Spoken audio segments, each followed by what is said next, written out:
இந்த அக்காவை பத்தி சொல்லணும்னா ஒரு அறிமுகமே தேவையில்லை. எதுக்காகன்னா வேலு நாச்சியாருடைய வம்சாவளியில வந்தவங்க. என்னதான் இவங்க வேலு நாச்சியாருடைய வம்சாவளியில வந்தாலும் தமிழ்நாட்டு மக்களுக்கு இது வரைக்கும் யாருக்கு தெரியாது. இவங்களுக்கு ஒரு அறிமுகம் தேவைன்னா தமிழ்நாட்டு மக்களால் ஏற்றுக்கொள்ளப்பட்ட ஒரு கட்சியினுடைய செல்வாக்கு பெற்ற அந்த கட்சி மூலமா ஒரு அறிமுகத்தை பெற்றுக்கினாங்க. அந்த கட்சி தான் தமிழக வெற்றி கழகம். தமிழக வெற்றி கழகத்துல வர மாதிரி வந்து தமிழ்நாட்டு மக்களுக்கு ஒரு அறிமுகம் கிடைச்சிச்சு. வேலு நாச்சியாருடைய வம்சாவளி அப்படின்னு சொல்லிட்டு ஒரு அறிமுகம் கிடைச்சிச்சு.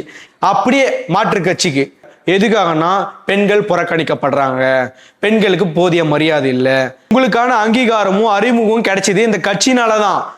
உடனே அந்த கட்சியின் மேல ஒரு அவதூறு பரப்புறீங்களே, இது கொஞ்சமாவது நியாயமா? இதுதான் அந்த கட்சி காட்டுற நீங்க நன்றியா? சரி, ஓகே, நீங்க மாற்று கட்சியில இணைஞ்சிட்டீங்க. அந்த மாற்று கட்சியில ஒரு கட்சியினுடைய நிர்வாகி போயிட்டு ஒரு 2 வயசு குழந்தைய ரேப் பண்றான். அப்போ அந்த கட்சியில ரொம்ப பாதுகாப்பு இருக்கா? அது இல்லாம பிளைட்ல போகும்போது அங்க வேலை செய்யற பொண்ணுகிட்ட பாலியல் தொந்தரவு கொடுக்குறான். திமுகவோட மகளிர் மாநாட்டுல போலீஸுக்கு, காவல்துறைக்கே பாதுகாப்பு கிடையாதுங்க. அங்க இருக்கிற போலீஸுக்கு பாலியல் தொந்தரவு கொடுக்குறாங்க அந்த கட்சியை சேர்ந்த நிர்வாகி. அவங்கெல்லாம் நல்லவங்க.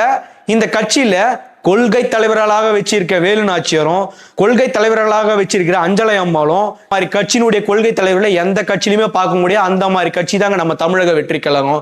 நீங்க எடுத்த உடனே மேல போயிடணும்னு சொல்லிட்டு நினைக்காதீங்க. அப்படிதான் நீங்க போறணும்னு நினைக்கிறீங்க.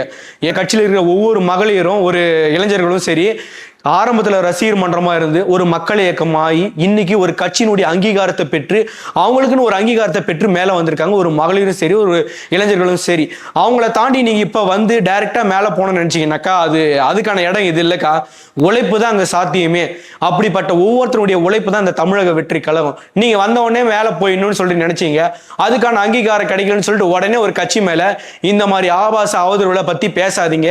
தயவுசெய்து சொல்றேன், நீங்க மாற்று கட்சியில சேரீங்களா, அது உங்களோட விருப்பம். ஆனா அதுக்காக மாற்று கட்சியை இந்த மாதிரி ஆபாச அவதூறுகளை பேசாதீங்க.